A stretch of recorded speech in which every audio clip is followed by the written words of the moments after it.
you enjoy having these kinds of think tanks, these kinds of inspiring sort of moments to kind of help motivate and let people know that you're not just showing up and we're giving you a paycheck. We actually want to see you blossom and grow. Do you enjoy these? We do. You know, I find what makes a company successful is its people, and you've got to invest in your people. And you know, one of the things that I found value in this book from Laura is, for me, it really made me take a pause, right, and look at my own life and why I'm here and why I'm on this earth. And when I found my own purpose as an individual, I then looked to the organization as a whole, and I started to question, why does this organization exist and what is its purpose? And when I started to define the purpose of the organization, I realized that a part of my role as a leader is really helping my people find their purpose within our organization. Too often, I think people get stale in their jobs and what they do, and you come in, you do the same thing day after day, and if you don't stop to really understand why you do what you do and what your purpose is, I find people's engagement goes down. Right, and so you really need to have an engaged workforce to be successful. And I think by bringing Laura in, introducing this book and this concept to them, gets people re-energized, right? And it's an opportunity, I think, for the organization to take it to the next level. For those who didn't, see this and have the context, can you just tell us what happened today? You purchased some books, you had an author come in, and just what went on today? So today was a town hall meeting for all associates. We accomplished one, wrapping up and closing out our last year's financial statements and our results, and really kicking off our new year. And to do that, it was a resetting of expectations for the organization going into the new year. And so what I did was I brought together the entire organization and Laura to really define what our purpose is for the year and what our goals were. And so it was a nice tie-in, because I took and closed out the old year last year, kicked off the new year with what our new goals, new results are, or our new goals and targets and objectives are for the organization, and then brought Laura in to really close things out by tying it all together, right, and really understanding what is our purpose as an organization, as individuals, as associates of the organization, and what's going to get us through the next year together. Everybody got a book, and you had Laura speak as far as a keynote. You've heard her before. I know you've worked with her before. Yeah. What is it about Laura that makes you say, hey, I want other people to learn from her? Yeah, so the first thing that really impressed me with Laura is that she takes the time to invest in you as an organization and understanding who you are and what you do, both as individuals and as a company. And so the more she understands us as individuals and what makes us tick and what makes the organization successful and the goals, the better she can align the individuals and the objective setting and the purpose of the company to be successful.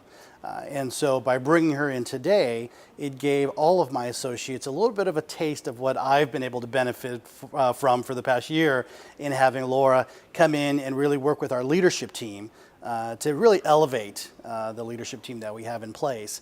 And then I want to take what Laura's done with my leadership team and continue to push that down to the rest of the organization and let them experience and benefit from the teachings of Laura and the value that she brings to an organization. You say organization and you don't use the word Toyota. Now, I want to know, is that, what is this branch of Toyota? And what is it that you do, and what do you see your people taking away from this and helping with this organization? Sure. So Toyota is a huge entity, and most people know Toyota from its cars, right? Everybody knows the Prius and the Tundras and Tacomas. They have an amazing brand. What people don't know, or the general public don't understand about Toyota, is that Toyota's history actually goes back to the 1920s, and the Toyota family was actually involved in the textile industry. And Toyota started out by an invention of an automated loom back in 1926 by Sakichi Toyota. And that's what really kicked off the Toyota organization.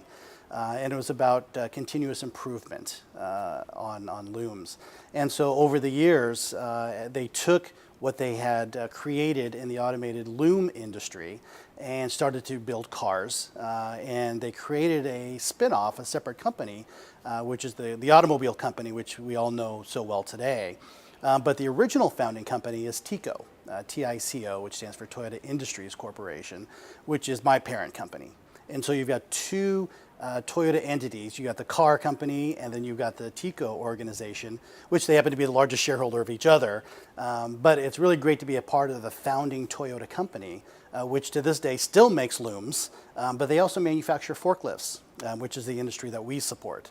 And so my division of Toyota, which is Toyota Commercial Finance, provides a captive financing opportunity to our dealers that sell our forklifts and to the end users of forklifts. And so my entire team, my organization, supports the sale of forklifts, which if you think about every product that we use, just about every single one's been touched by a forklift, right? Whether it was taken off a truck, put on a truck, onto a train, moved around a warehouse. We don't realize often that what we do helps move product, right? And for me, I'm creating an organization that hopefully enables product to be moved out there, help businesses get the products that they need out to the people that they need. Everything's got to be moved sometime. That's right. Well, for you personally, I know it's helped you, but you can take this not only just at work, but this is a part of life too. What gives people purpose is important. Yeah, no, it absolutely does. And like I said, for me, it started out really as an internal reflection. When I first heard about Laura's book and was exposed to it, it really made me take pause, right, and ask myself, was I doing what was making me happy, and asking what was my purpose here. And what I found was, luckily for me, I happen to be one of those people that is in a job that I love. I view my role as the president of the company to really help this organization, help the people grow, achieve their goals in life, get where they need to be. And as an organization, our goal here is to help sell more forklifts and trucks at the end of the day. And that's why we're here. And so I want to spread that to my people and tell as many of them as I can and give them the tools that they need to be successful. Let me ask you about Laura too. She's done keynotes before. She speaks to leaders and works with CEOs like yourself.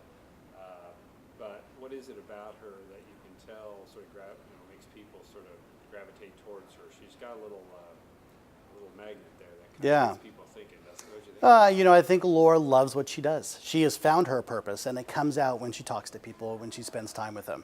I'm lucky. I've got the benefit of having her actually as my executive coach, so I get a lot of one-on-one time with her, and you can tell she's got a passion for what she does. She really cares about people, and she cares about sharing what she has learned and benefited from. And I think this book is really just the start of something really amazing. I'm looking forward to, hopefully there's a part 2 coming. Definitely. How do you go from here with something like this? Do you follow up with your people? Do you just kind of have conversations in the hall room or the break room, or does it just sort of see if it manifests itself? It's a combination of a little bit of everything. So what I find is that different people like to be communicated to different ways. Some people respond well to email. Some people respond more to one-on-one. Some people like town hall settings. And so what we try to do is we try to communicate to people through a variety of different channels and methods to try to hopefully find the one that connects with them. And so today, we had 200 people sitting here watching this presentation. And I think that a good portion of that group will take away something from this, but it requires follow-up. And so really the next step for me is following up with written communication, emails, with making this a part of our objective setting and our goals for the new year. So people are going to hear throughout the year every time they hear me talk or anytime I send out an email talking about our purpose, our mission as an organization, to make sure we're constantly reinforcing that message with them. 15 seconds, Reader's Digest version. Why should I hire Laura to come speak to my team? So like I said, Laura is really a great speaker and motivator. And in addition to that, what you can do is get into your organization and find the piece that you're missing, that you're not paying attention to, and really drive results from that. So we've had the benefit of bringing Laura in to our company. And what we thought we knew, it wasn't exactly what we knew, and she was able to really dig deep and really get down to the root cause of what's driving some of the opportunities that we have in front of us. And it really was an eye-opening experience and opportunity. And so I would definitely encourage bringing Laura on. Does she tell you some things you don't want to hear but need to hear? Oh, absolutely. I think that's critical, right? Nobody wants to hear bad news sometimes, but the great thing is she challenges and pushes you to it. And really makes you look deep inside, which I think you need. A lot of companies need. Great.